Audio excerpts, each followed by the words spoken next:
Jadi tanggung jawab negara itu setiap negara itu punya hak dan kewajiban. Jadi negara Indonesia, Singapura, Malaysia, mereka punya hak dan kewajiban. Kita, saya pun juga punya hak dan kewajiban. Kalau negara melanggar hak dan kewajiban orang lain atau melakukan pelanggaran dalam hukum internasional, maka dia dapat dimintai pertanggungjawaban. Seperti saya, jika melanggar hukum, maka saya sebagai individu ini bisa dimintai pertanggungjawaban hukum. Anda melanggar hukum juga bisa dimintai pertanggungjawaban hukum. Anda merusak rumah orang lain, Anda bisa dimintai pertanggungjawaban hukum, termasuk juga negara Indonesia, Malaysia, siapapun negara di dunia ini, jika melakukan pelanggaran terhadap hukum internasional, maka bisa dimintai pertanggungjawaban hukum. Nah, kapan timbulnya pertanggungjawaban negara? Satu, adanya suatu kewajiban hukum internasional yang berlaku antar dua negara yang terikat secara hukum. Misalnya Indonesia dengan Singapura punya kesepakatan terkait dengan batas wilayah negara, termasuk juga dengan Malaysia. Kalau Indonesia melanggar, maka Indonesia dapat dimintai pertanggungjawaban hukum. Karena kewajiban kita dengan Malaysia, dengan Singapura untuk menghormati titik-titik batas negara antara Indonesia dengan negara-negara tetangga, khususnya Singapura dan Malaysia, karena kita punya kesepakatan-kesepakatan itu. Di mana batas-batas wilayah kita. Kalau kita melanggar, kita bisa dimintai pertanggungjawaban hukum. Nah, kemudian yang kedua, adanya suatu perbuatan atau kelalaian yang melanggar kewajiban hukum internasional tertentu yang melahirkan tanggung jawab negara. Jadi ada perbuatan atau kelalaian. Misalnya saja, di tempat kita, di Kalimantan, itu sering terjadi kebakaran asap. Negara kita mungkin diam saja, wong presidennya ada di Jakarta. Nggak kena asap. Menteri-menterinya semua tinggal di Jakarta, nggak kena asap. Tapi kita biarin aja lah, wong asap-asap nanti juga kena angin, pergi sendiri. Tapi ternyata asap itu sampai ke Singapura.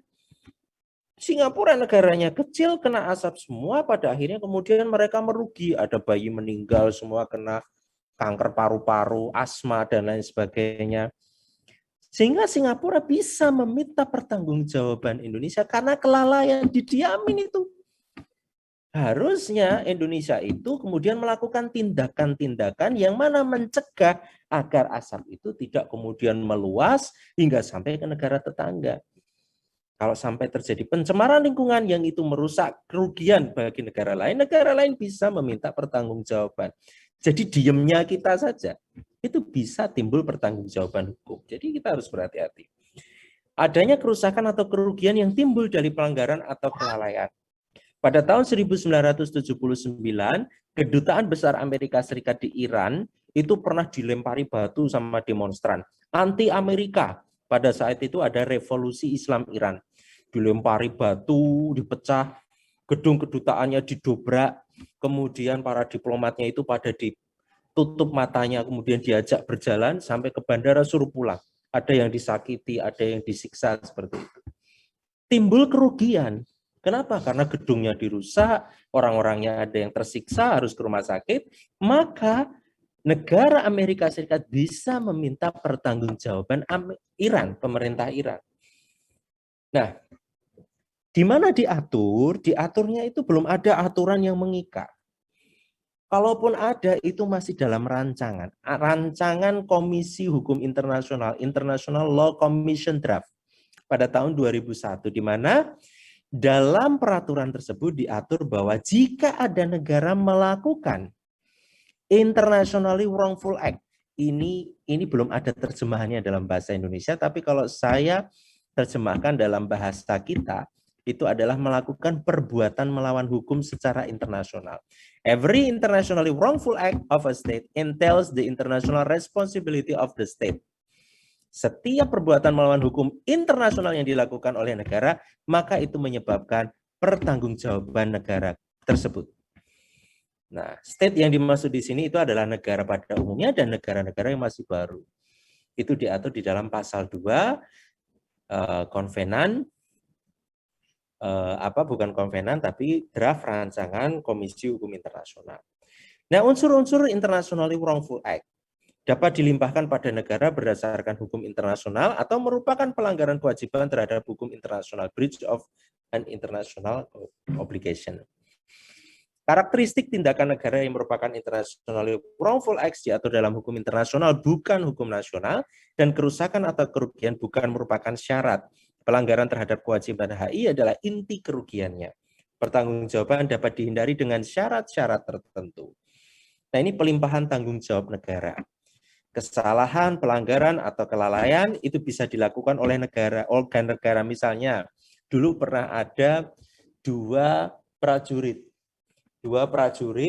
di TNI pada saat itu, mohon maaf sebentar.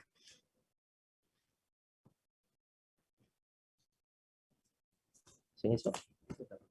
Ya.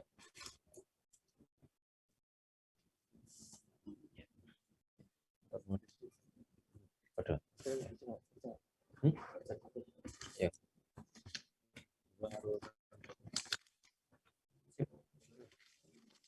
Turun. Ya, jadi apa tadi? Ketika dulu pernah ada TNI, saya lupa namanya, Hasan sama siapa gitu, saya lupa. Dia melakukan pengeboman di Singapura pada saat itu awal-awal kemerdekaan. Ketika kita sedang tensinya naik dengan Singapura dan Malaysia pada saat itu. Nah, itu bisa dibebankan kepada negara. Jadi meskipun itu dilakukan oleh dua individu, orang TNI melakukan perusakan di negara lain, maka dia bisa dibebankan kepada negara. Bisa jadi perusahaan-perusahaan yang membakar yang menyebabkan asap itu sampai ke Singapura itu bisa dibebankan kepada negara. Indonesia bisa dimintai pertanggungjawaban. Jadi bisa dilakukan oleh organ negara, anggota TNI, presiden, menteri, siapapun mereka yang bekerja untuk negara, atau individu atau kelompok. Ketika individu atau kelompok ini mendapat support dari negara, bomnya disiapin negara, apa peralatan-peralatannya disiapin oleh negara dan lain sebagainya, sehingga negara harus bertanggung jawab. Nah, pelimpahan tanggung jawab negara dari organ negara. Nah, kita ini ya, organ negara dalam kapasitasnya dalam melakukan pelanggaran atau kelalaian, termasuk pelaksanaan perintah di luar kewenangannya, tindakan tidak sesuai perintah. Jadi misalnya, saya seorang komandan, saya memerintahkan prajurit saya untuk menembaki orang asing yang lagi wisata di Yogyakarta. Nah, ini perintah dari saya selaku komandan. Itu berarti termasuk pelaksanaan perintah. Mereka organ negara itu, para prajurit saya itu. Maka Indonesia bisa dimintai pertanggungjawaban. Kenapa? Karena saya sebagai komandan memberikan perintah kepada bawahan saya untuk melakukan pelanggaran terhadap hukum internasional, pelanggaran HAM. Nah, atau siapapun yang demonstrasi ditembaki semua, termasuk orang asing, itu berbahaya. Atau saya salah melakukan perintah, mereka salah menangkap perintah saya, misalnya pada waktu krisis ekonomi atau pada saat tumbangnya Orde Baru pada saat tahun 1998. Panglima TNI mengatakan tolong amankan daerah wilayah Jakarta ini, tolong amankan daerah wilayah Timor Leste. Apa yang terjadi? Prajuritnya mengatakan, oh diamankan itu berarti ditembaki, dibunuh semua, diculik. Nah, ini salah. Ini tindakannya itu tidak sesuai perintah, tapi bisa itu dibawa menjadi presiden tetap bertanggung jawab. Pemerintah tetap harus bertanggung jawab. Kenapa? Karena meskipun salah perintah, tapi ada hubungan, causal link, hubungan antara tindakan, perintah, dan kemudian organ, dan yang melakukan adalah organ negara. Maka strict attributability, kalau bisa dibuktikan dalam kapasitas melakukan pelanggaran, maka dia bisa dimintai pertanggungjawaban. Nah, pelimpahan tanggung jawab negara dalam kondisi tertentu. Suatu negara yang membantu negara lain dalam melakukan international wrongful acts yang dilakukan negara lain tersebut bertanggung jawab secara internasional jika suatu negara yang memberikan petunjuk atau mengontrol negara lain dalam melakukan bertanggung jawab secara internasional jika negara tersebut melakukannya dengan mengetahui perbuatan-perbuatan yang akan terjadi dan yang akan dilakukannya, dan perbuatan tersebut merupakan internationally wrongful acts jika dilakukan oleh negara tersebut. Maksudnya apa, Pak? Misalnya kasus di Suriah. Di Suriah itu minta bantuannya Rusia. Mereka sudah terkepung, ada ISIS, ada gerakan teroris yang lain, termasuk juga di sana di belakangnya ada Perancis dan lain sebagainya. Nah, terkepung. Kemudian Suriah meminta Amerika Serikat untuk meminta Rusia untuk membantu. Maka jika terjadi sesuatu, misalnya di situ ada ISIS, ada tentara Amerika Serikat, kemudian ada warga negara Amerika Serikat yang kemudian terbunuh, adanya konflik di Suriah, maka Rusia bisa dimintai pertanggungjawaban. Karena apa? Mereka mengetahui dan mereka membantu dan mereka mendeklarasikan diri, kami membantu Rusia untuk mengamankan Suriah. Rusia membantu Suriah untuk mengamankan Suriah. Nah, jadi Rusia bisa dimintai pertanggungjawaban. Ada lagi? Ada pertanyaan? Halo? Izin bertanya, Ada pertanyaan? Izin Ada pertanyaan bertanya, nggak? Halo, Ini kok Pak. kayak gini.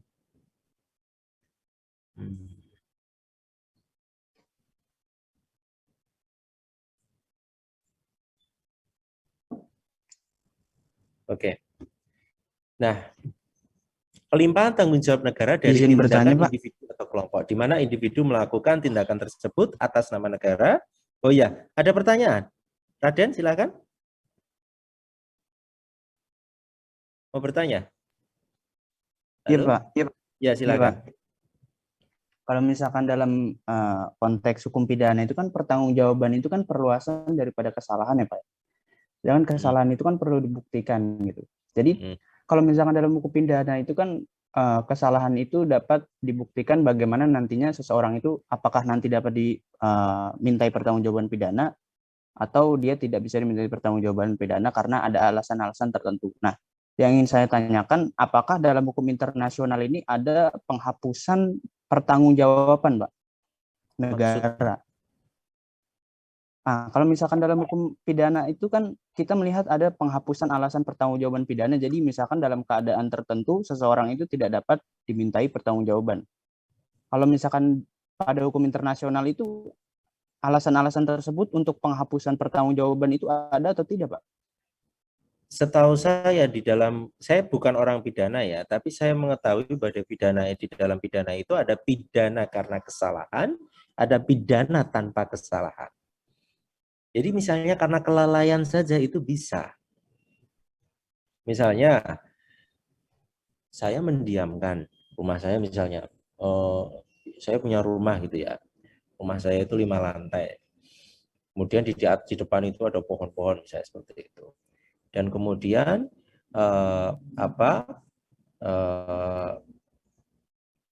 ketika saya sedang renovasi dan lain sebagainya, rumah itu kemudian menyebabkan rumah tetangga hancur. Atau mungkin misalnya saya punya apartemen di lantai 5, di lantai 4 itu ada teman saya, tetangga saya dan lain sebagainya.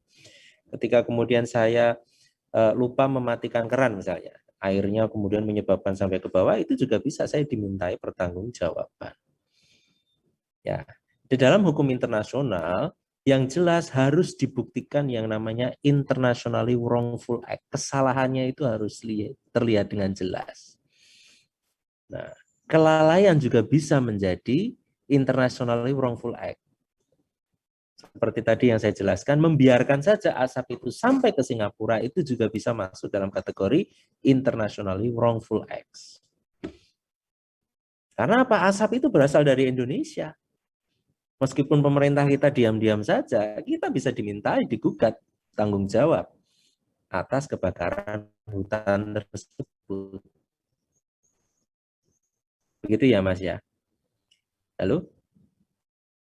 Gitu ya. Haris, silahkan. Ya, Pak. Ngomongin tentang international wrongful act, aku ingat tentang berita di mana adanya penyalahan tentang Cina itu sebagai sumber virus pertama, dan adanya lagi Cina itu kayak ngomongin bahwa ini bukan dari kami kok, ada dari yang Amerika. Habis itu muter-muter aja, Pak, dari sini, dari situ, dari sini, dari situ, dari sini. Nah, sehingga kayak nggak ada yang mau disalahin gitu kan, Pak, dengan pertanggungjawabannya itu yang pertama. Nah, itu kasus pengadilannya itu bakalan gimana, Pak? Kalau misalnya kayak Cina aja kan mau kemarin tuh World Health Organization itu kan kayak mau ke Cina untuk datang kayak menginvestigasi tentang sumber pertama dari virus tersebut. Tetapi data dari Cina tersebut itu malah diprivasiin dan nggak mau disebarin ke pihak WHO-nya, Pak. Nah, itu kan kayak membingungkan dari pihak-pihaknya WHO, kayak bagaimana kita tahu untuk membuktikan bahwa Cina itu bukan atau menjadi sumber pertama dari virus corona tersebut. Itu bagaimana, Pak? Oke, sekarang yang pertanyaan terkait dengan virus Cina itu, apakah Cina bisa bertanggung jawab? Yang pertama yang harus saya beri catatan kepada mahasiswa saya itu, jangan pernah percaya berita berbahasa Indonesia yang tidak terklarifikasi. Itu yang pertama. Ada banyak loh berita-berita itu sumbernya pendapat netizen. Nah, Rizky siapa itu? Rizky Aditya punya anak lagi, berikut pendapat netizen. Nah, terus ini berikut pendapat netizen. Jokowi digugat ini berikut pendapat netizen. Netizen itu bukan sumber yang valid. Sumber yang valid itu apa? Data-data yang ada pada organisasi pemerintahan atau institusi-institusi yang resmi. Nah, sekarang coba Anda lihat, ketika terjadi kasus penyebaran virus COVID-19, semua banyak berita-berita yang simpang siur, tetapi tidak pernah ada teori konspirasi dan lain sebagainya, tapi tidak pernah di cross check. Bagaimana WHO memiliki report, decision, keputusan-keputusan dan lain sebagainya. Nah, Cina pada saat terjadinya kasus itu sudah memberikan notifikasi bahwa ada virus yang menyebabkan pandemik. Nah, potensi ini sudah dilaporkan oleh Cina pada saat bulan sekitar November-Desember 2019. Nah, kemudian menyebar tidak ini, terus kemudian WHO pun sudah melakukan klarifikasi, sudah melakukan investigasi sampai ke laboratorium yang ada di Wuhan, dan di sana sudah disimpulkan juga bahwa sumber virus itu tidak berasal dari Wuhan dan tidak ada, bukan sumber virusnya. Sumber virusnya memang dari Wuhan, tetapi tidak terbukti teori konspirasi bahwa Cina itu punya laboratorium. Loh, itu kan banyak teori konspirasi tuh. Laboratorium katanya kelelawarnya diuji coba, kemudian akhirnya muncul virus itu. Itu belum terbukti. Coba Anda lihat, dicek di websitenya WHO. Saya bisa cek. Makanya karena kita itu kebanyakan tidak bisa berbahasa Inggris, kadang-kala menyimpulkan sendiri dari berita-berita yang simpang siur ada di WhatsApp. Tapi kita tidak pernah tabayun ngecek klarifikasi di website yang ada di WHO. Nah, kalau di WHO sudah jelas reportnya setiap negara, bahkan Indonesia ini sudah melakukan report di sana. Laporan bagaimana perkembangan COVID-19 di Indonesia. Nah, coba ini. Bahkan titik-titiknya, angka penyebarannya, dan lain sebagainya, semua informasi ada di sini. Nah, data-datanya semua ada di sini. Tinggal bagaimana, bahkan saya tuh punya WA dengan WHO. Tinggal Anda ketik angka nomor berapa, kita bisa tahu skornya hari ini berapa, dan lain sebagainya. Nah, coba kita lihat terkait dengan ini, saya kira semua ada di sini. Ya. Nah, bahkan vaksin-vaksin di mana bisa mendapatkan aksesnya, itu semua sudah ada di sini. Riset-risetnya itu semua ada di sini. Coba. Atau report ya kayaknya ya. Ini timeline nih. Nih, mereka sudah punya nih. WHO dari sejak tanggal berapa nih? 31 Desember nih. Ngapain aja ini mereka? Apa yang terjadi ini? Bisa diklik ini. Nih, WHO Country Office in People Cina ini. Cina, nah ada statement dari Cina bahwa di sana ada viral pneumonia. Yang mana di sini kalau Anda baca laporannya itu mengarah kepada lahirnya virus COVID, coronavirus disease. Terus ini, nah WHO meminta informasi, laporan bagaimana klaster yang ada di Wuhan. Mereka sudah ada nih, lengkap sekali nih. Nah, nih report-reportnya, termasuk juga kajian yang dilakukan terakhir kemarin. Di mana kemarin itu? Coba di mana ya kemarin itu? Bisa dicek ya. Nah, ini langkah-langkah yang dilakukan sudah ada. Nah, Makanya di dalam organisasi kesehatan dunia ini ada aturannya namanya hukum kesehatan internasional, International Health Regulation. Di situ disebutkan jika Cina tidak memberikan notifikasi yang cukup, yang memadai, maka Cina bisa dimintai pertanggungjawaban. Bisa dibawa kemana? Bisa dibawa ke mahkamah internasional. Nah, cuman dari bukti-bukti yang ada, Cina itu sudah memberikan notifikasi kepada WHO. Ini critical date-nya ada di sini. Nah, bukti-buktinya silahkan dibaca sendiri. Ada semua di sini. Nah, information, science, report, respond, semua ada di sini.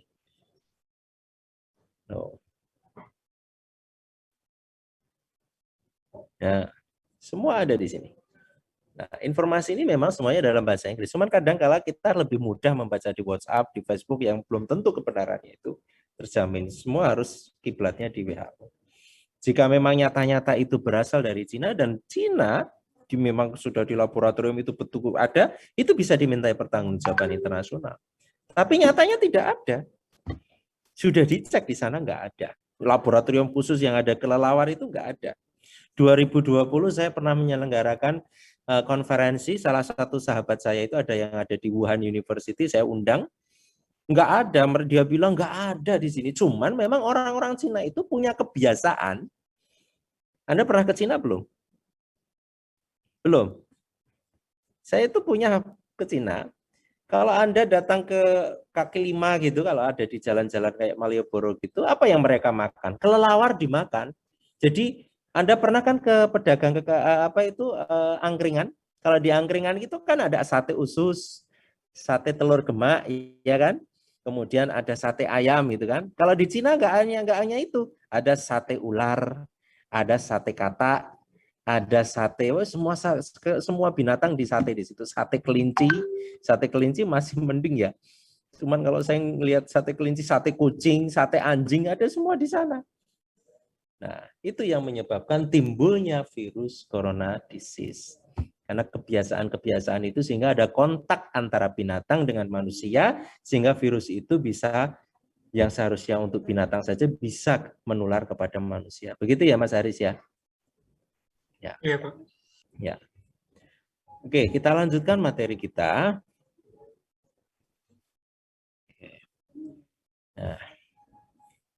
Nah, di mana individu melakukan tindakan tersebut atas nama negara? Jadi kalau ada individu dia melakukan tindakan atas nama negara, maka perlu dilihat apakah dia dimanfaatkan oleh organ negara ataukah diberi mandat oleh organ negara. Jadi misalnya saya seorang individu nih, saya bukan organ negara, saya bukan PNS, saya bukan TNI. Jika saya ternyata bawa bom, saya bom di kereta di Singapura itu, Singapura bisa meminta Indonesia bertanggung jawab ketika bom yang saya bawa itu dari pemerintah, disupport oleh pemerintah. Tapi kalau tidak disupport oleh pemerintah, nggak bisa ngapa-ngapain. Makanya yang terjadi di Suriah itu sebenarnya perang antara Suriah, Rusia dengan Amerika Serikat. Kenapa? ISIS itu disupport oleh Amerika Serikat. Dulunya ditraining oleh Amerika Serikat. Disupport persenjataannya oleh Amerika Serikat. Nah, maka ada terjadi pertentangan di situ, peperangan yang ada di sana, konflik yang ada di sana. Nah, kewajiban tambahan utama dalam hukum internasional. Negara bertanggung jawab berdasarkan hukum internasional ketika negara gagal melindungi gedung kedutaan besar. Nah, kalau misalnya kita gagal melindungi gedung-gedung kedutaan besar yang ada di Kuningan di Jakarta, itu kita bisa dimintai pertanggungjawaban. Negara gagal menahan atau menghukum individu yang melanggar hukum internasional, dan negara tidak mencegah atau malah memberi fasilitas kepada individu yang melakukan pelanggaran. Nah, ini kalau di summary dari apa yang sudah saya jelaskan tadi, jika pelanggaran hukum internasional itu dilakukan oleh organ negara sesuai kapasitasnya, maka ada pertanggungjawaban negara. Dia bisa diadili di pengadilan internasional atau penyelesaian melalui diplomatik. Tetapi jika dilakukan oleh organ negara tetapi tidak bertindak sesuai kapasitasnya, maksudnya pada saat itu saya mengakui bahwa itu bukan tindakan saya selaku presiden, selaku menteri, tapi selaku saya individu, maka ini muncullah pertanggungjawaban individu. Maka kalau individu yang melakukan perlu dicek lagi, negara mencegah tidak, atau memberi fasilitas tidak. Kalau memberi fasilitas timbullah tanggung jawab negara. Kalau individu ini bertindak atas nama organ negara, dimanfaatkan oleh organ negara, atau menggantikan peran organ negara, maka itu bisa ada pertanggungjawaban negara. Tapi kalau individu ini murni melakukan karena dirinya sendiri melakukan itu, dan negara mencegah, sudah tidak memberi fasilitas, maka tidak ada pertanggungjawaban negara. Umumnya ini bisa diadili di pengadilan lokal. Tapi kalau dalam konteks dia melakukan kejahatan HAM berat, dia bisa dibawa ke Mahkamah Pidana Internasional. Nah, konsekuensi pelanggaran kewajiban dalam hukum internasional. Bagaimana kalau ada yang melanggar, Pak? Konsekuensinya apa? Ya bisa melakukan permintaan maaf. Itu sudah cukup. Namanya satisfaction. Atau pernyataan tidak mengulangi kesalahan, itu juga sudah bisa. Atau restitution kalau negaranya masih nggak terima. Pengembalian barang yang dicuri, dirusak, dan lain sebagainya. Atau kompensasi berupa uang atau yang lainnya. Pemulihan keadaan lingkungan dan lain sebagainya. Dan ini macam-macam pertanggungjawaban negara, ada pertanggungjawaban terhadap orang asing, ada pertanggungjawaban melalui tindakan ekspropriasi, ada pertanggungjawaban terhadap perjanjian internasional, ada pertanggungjawaban terhadap aktivitas ruang angkasa. Ada pertanyaan nggak sejauh ini? Ya, silakan.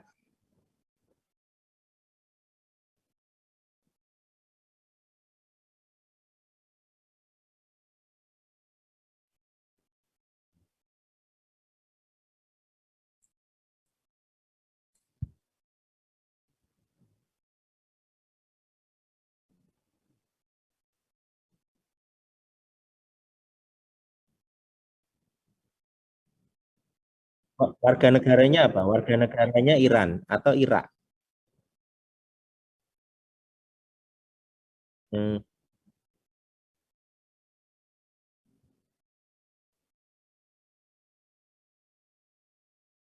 Yang Syria dan Irak, ya, kayak memberikan legitimasi.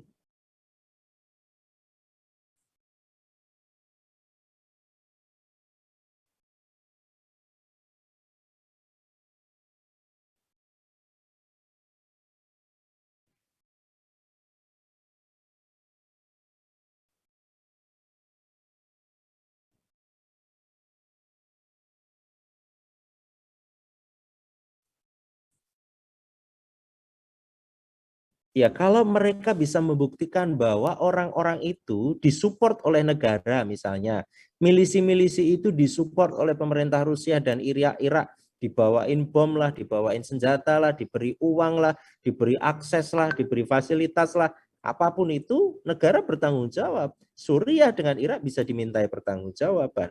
Tapi kalau nggak ada negara berusaha mencegah, itu bukan warga negara kami. Itu mereka telah melakukan kejahatan pidana dan kami juga berusaha mencegah. Kalau berada di wilayah kami akan tangkap. Maka negara tidak bisa dimintai pertanggungjawaban. Begitu ya Mas ya. Jadi harus ada hubungan kausal, hubungan support antara pelaku kejahatan terhadap orang yang memberikan support atau negara yang memberikan support. Kalau ada, negara bertanggung jawab. Tapi kalau nggak ada, negara nggak bisa dimintai pertanggungjawaban. Begitu ya. Oke?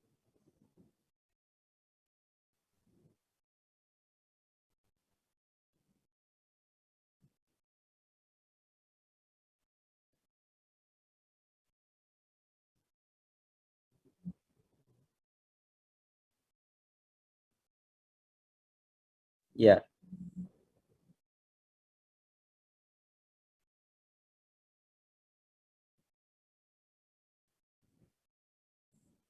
Ya, yang jelas begini.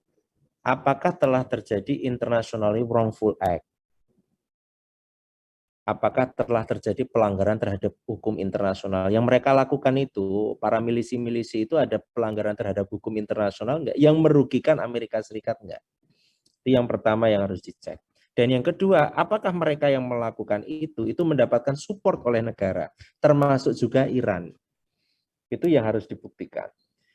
Nah, makanya harus dibuktikan sampai sejauh mana keterlibatan negara itu terhadap tindakan-tindakan mereka. Nah, saya yakin setiap agen intelijen itu mereka memiliki informasi-informasi itu. Nah, kalau saya bukan saatnya saya memberikan judgement ya, apakah mereka harus bertanggung jawab atau tidak, tapi sejauh mana informasi itu cukup.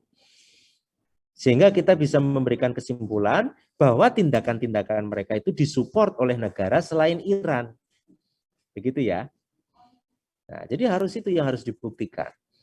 Jadi yang harus kita pahami dalam mata kuliah ini, bahan ajar ini, bukan kita menjudgment, tapi sejauh mana tindakan-tindakan yang dilakukan oleh individu itu, meskipun itu milisi dan bukan organ negara, sejauh mana support dukungan kepada negara terhadap tindakan-tindakan mereka.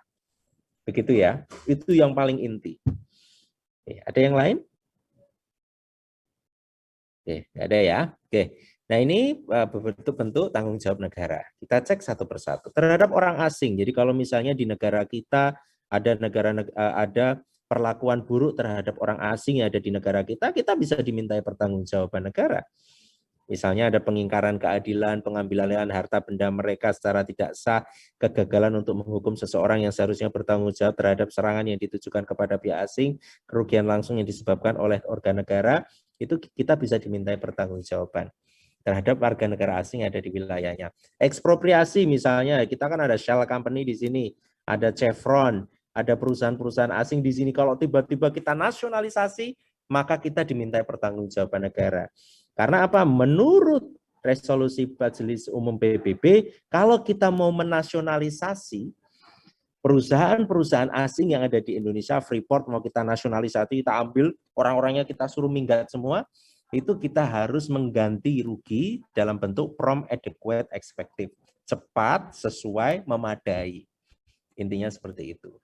Kemudian tindakan terhadap aktivitas ruang angkasa, misalnya ada satelit itu diterbangkan oleh Rusia, tiba-tiba jatuh nih di kampus Fakultas Hukum nih, yang menyebabkan di situ kan ada nuklirnya, orang-orang sekitaran pada mati semua. Kita bisa meminta negara yang memiliki satelit itu untuk bertanggung jawab. Itu strict liability, tanggung jawab mutlak.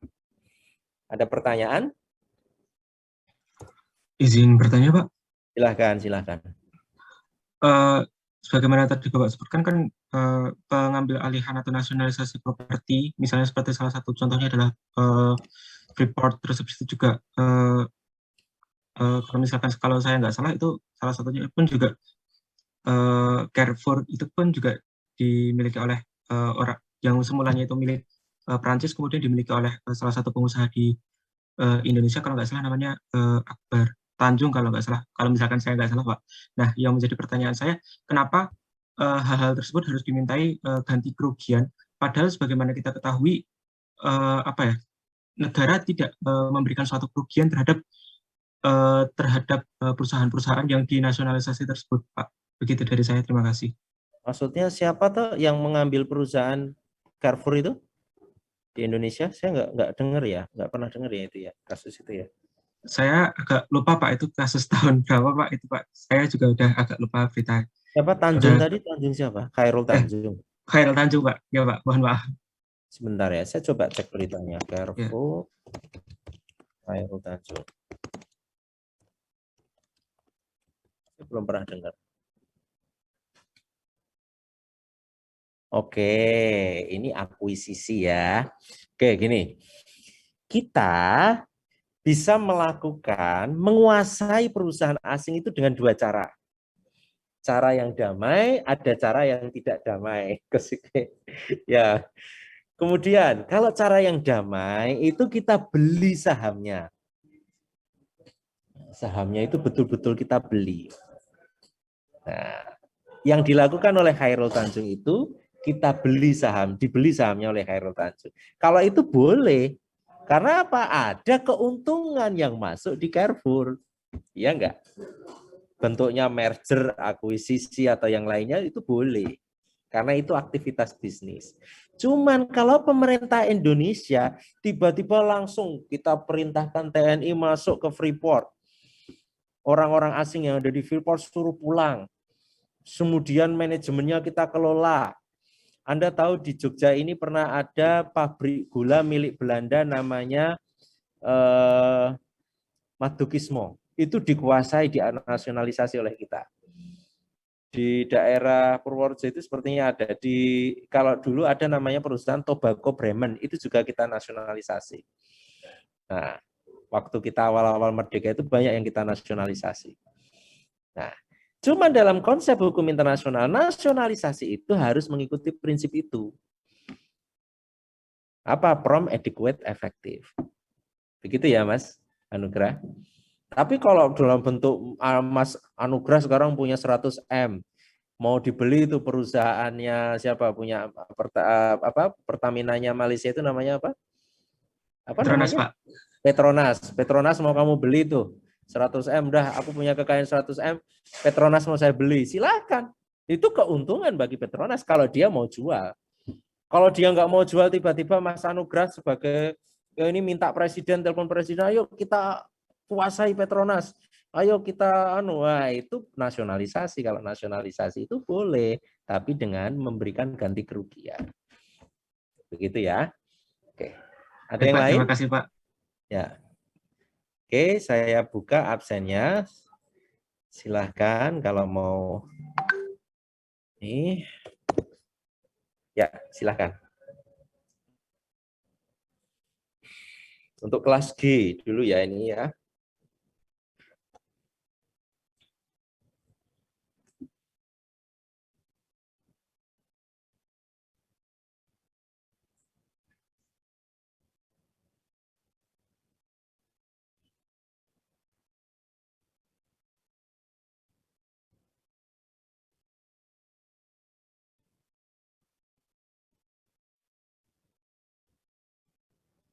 Pak, maaf bisa absen manual. Nanti ya setelah ini ya. Pak.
Oke, saya tutup, saya simpan terlebih dahulu.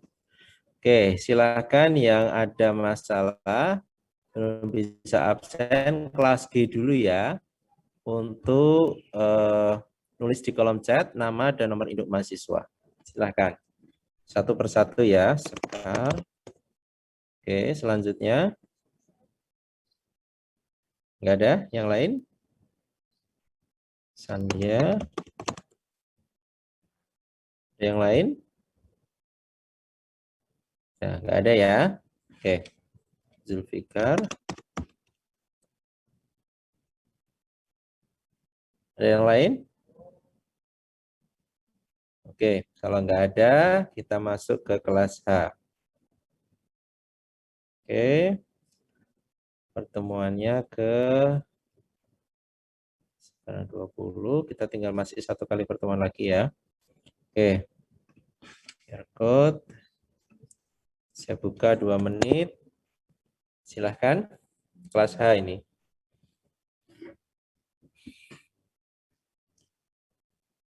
Maaf ini saya masih di kampus lemburan ini 2 hari untuk akreditasi internasional.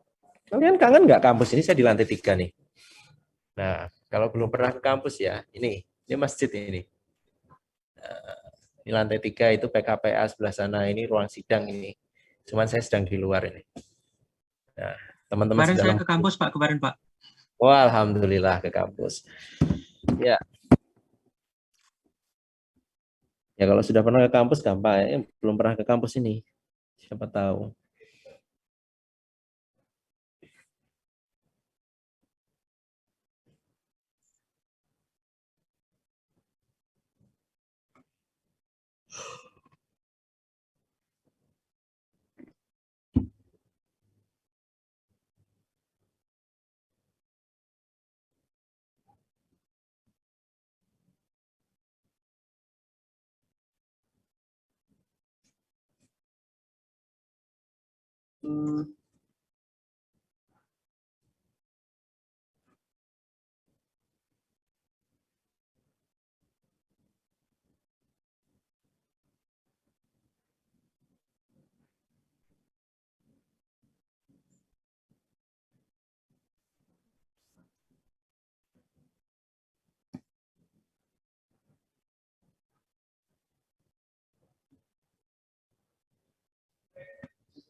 Halo, permisi Oke. Bapak. Ya. Apakah bisa manual ya Pak? Punya saya kok Ya, nggak bisa silakan, ya Pak? silakan. Untuk Sultan nanti ya, setelah ini silakan klarifikasi. Yuk, silakan nulis nama dan ini ya. Tania. Oke, terus ada lagi yang lain? Anggun. Anggun nggak ada nih di sini. Anggun nggak ada di kelas ini. Anggun kelas berapa? Anggun? Anggun? Saya kelas G Pak, ini nggak Tadi bisa. saya absen, kamu nggak datang. Nanti terakhir ya. Yang kelas Oh H ya dulu. Pak. Kelas H dulu, silahkan. Halo, nggak ada ya kelas H ya? Oke, saya simpan. Sekarang saya masuk ke kelas G lagi. Oke, pertemuan ke-20. Oke, Anggun. Ya. Oke. Teman keberapa? Tanggal ke-19. Kelas apa, Mas Sultan? Nanti setelah ini ya, ketemu saya. Saya tutup dulu, nanti setelah ini saya ketemu Sultan. Oke, mari kita tutup dengan membaca hamdalah bersama-sama. Alhamdulillahirrahmanirrahim. Alhamdulillahirrahmanirrahim. Ya, silahkan kalau mau live, silahkan. Saya tak ini Mas Sultan mau klarifikasi. Silahkan Mas Sultan, gimana? Tanggal berapa? Terima kasih Pak, saya selalu Pak.